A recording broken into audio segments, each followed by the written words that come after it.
Greetings world. We are anonymous.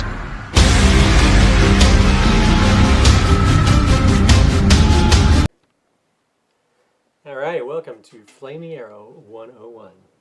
So, what we need are many things. We need our trick wick candles. So these are the blow it out and they relight candles. So fun at birthday parties. And also fun for flaming arrows. So inside each of these is a magnesium laced wick.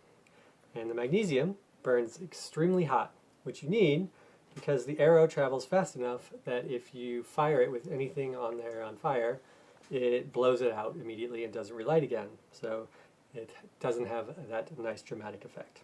So the magnesium arrow relights over and over again and keeps it lit in flight and at the end. So we're going to take one of these, best if they're frozen. So if you freeze them really hard so they're nice and frozen, then you can break them apart. I do this, I break it apart in 3 different places, give it a little wiggle,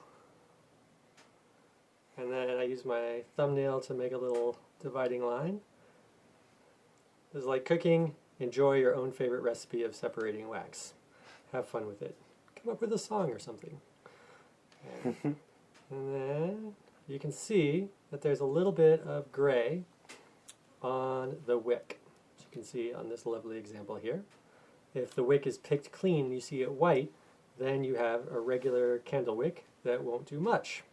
So you want to leave the magnesium on there. So there, see that the white part? You don't want that. You want the dark part. So you continue along this process, and whichever way you want, pull the wax off. Again, frozen makes this oh so much easier. And you go along. All right, we're going to do a Julia Childs. Ta-da! All done. And now the other pieces you need. You need 8 of these. You need a piece of cheesecloth, which comes in these nice little bolts like this. And 1 fold is about what you want. So as you unfold 1 piece, it makes a nice little crease, and that's how much cheesecloth that you're going to use. So we have our piece here, we have our 8 wicks, we have our 3 twist ties. You want these to be paper twist ties, not the plastic kind. Plastic kind melt and they don't burn, and they don't work as well. So these, you can get these at your fine local grocery store, beg, borrow, or steal, and they're yours. Alright, so next, the assembly. You have 1 long sheet like this, fold it in half, a little crease, grab your handy dandy scissors, and cut it in half.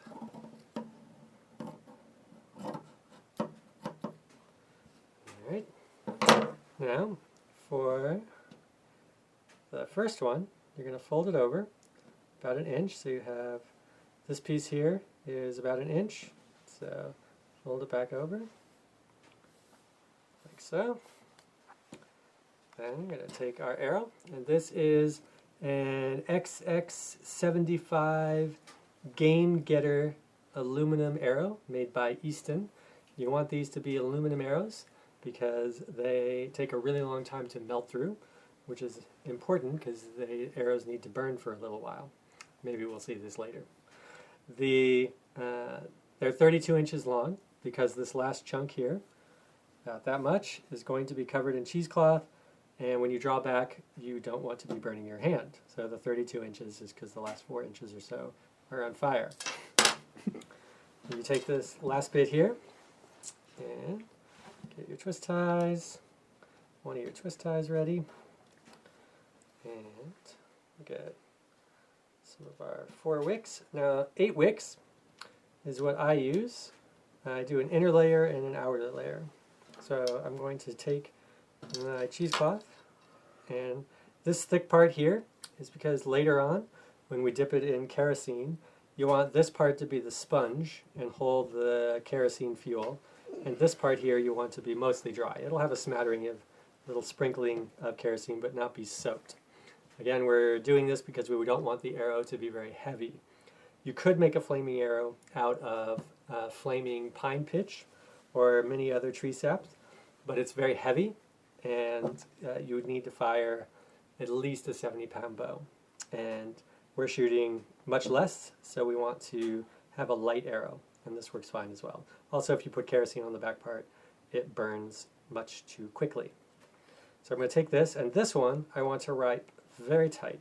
I don't want there to be a lot of air in here because I want this inner wick to burn slowly. I wrap that tight. Notice that you can see the tip just coming out the end there. Nice clean line there, nice and tight.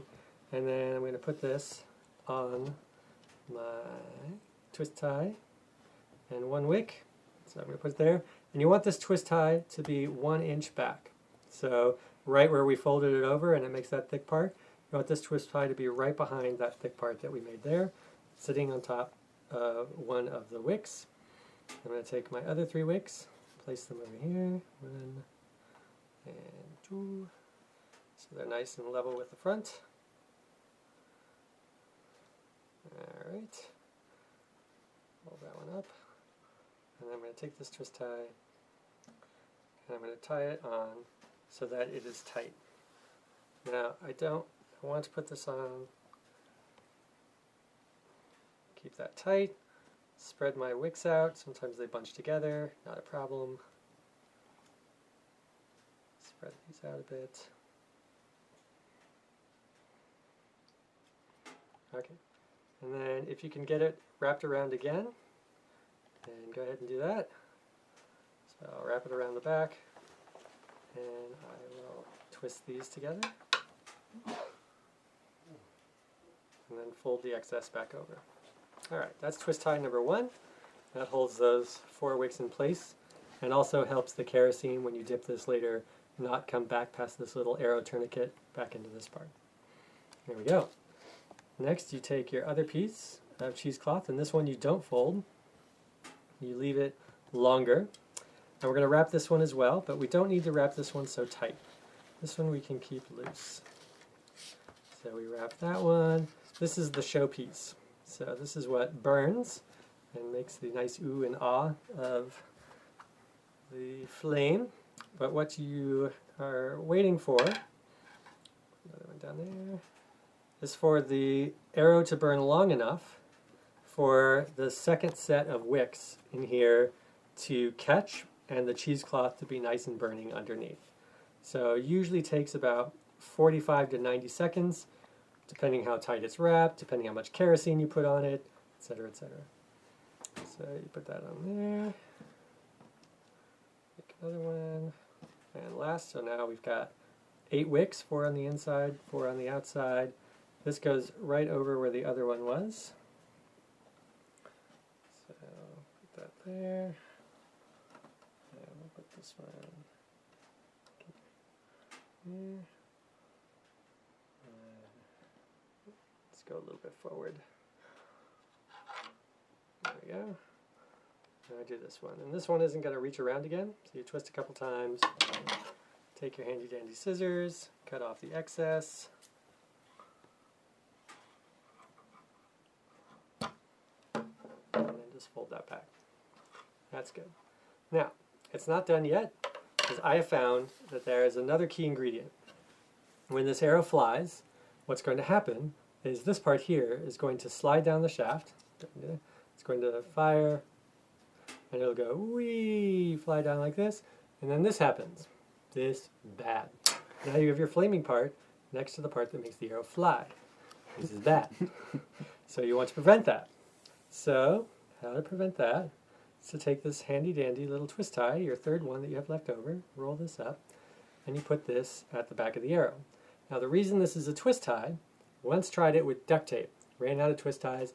Duct tape is useful for everything, not so useful for this. What happens is when you duct tape the back of this part stays right where it is. When you fire it, it hits something, and the duct tape is strong enough that it doesn't allow this to slide down the shaft a little bit from what it hit.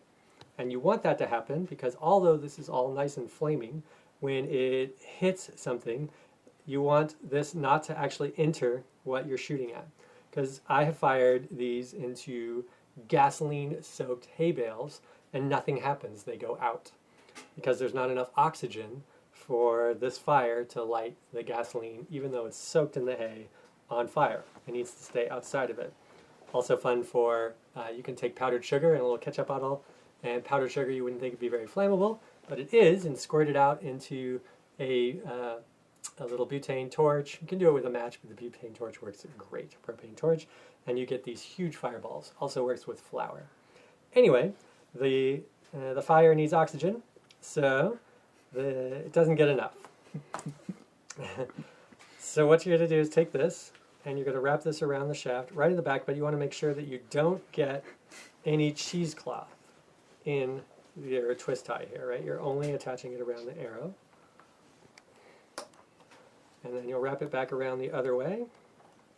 Again, making sure not to get cheesecloth.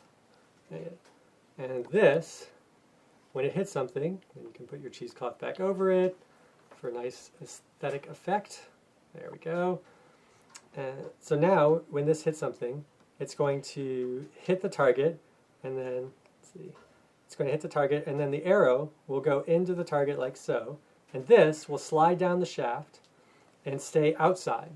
So it'll stay on the outside of the burning bale of the hay full of gasoline, which will then be burning, or whatever else, and that will be lovely. The flame, lots of oxygen, fuel, boom. Okay. So that is the reason for it being like so. Any questions from the peanut gallery? Here you go, one flaming arrow. Please don't bring this on an airplane. They would get quite upset with you. But other than that, have fun. Don't start World War III. Bye-bye.